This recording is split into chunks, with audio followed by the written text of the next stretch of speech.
ہاں ہاں قسم ہے چاند کی اور رات کی جب رخصت ہونے لگے اور صبح کی جب روشن ہو جائے کہ وہ آگ ایک بہت بڑی آفت ہے انسان کے لیے ڈر کی چیز، یعنی اس شخص کے لیے جو تم میں سے آگے بڑھنا چاہے یا پیچھے رہنا چاہے۔ ہر شخص اپنے کرتوتوں کے باعث گرفتار ہوگا، مگر داہنی طرف والے نیک لوگ جنتوں میں ہوں گے اور پوچھتے ہوں گے، یعنی آگ میں جلنے والے گناہگاروں سے کہ تم دوزخ میں کیوں پڑے؟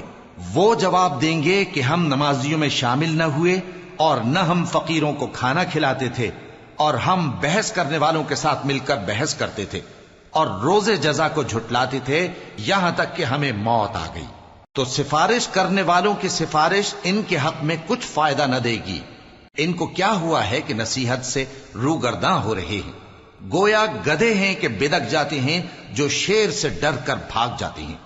اصل یہ ہے کہ ان میں سے ہر شخص یہ چاہتا ہے کہ اس کے پاس کھلی ہوئی کتاب آئے، ایسا ہرگز نہیں ہوگا۔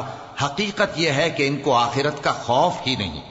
کچھ شک نہیں کہ یہ قرآن نصیحت ہے، تو جو چاہے اسے یاد رکھے، اور یاد بھی تبھی رکھیں گے جب اللہ چاہے۔ وہی اس لائق ہے کہ اس سے ڈرا جائے اور وہی معاف کرنے والا ہے۔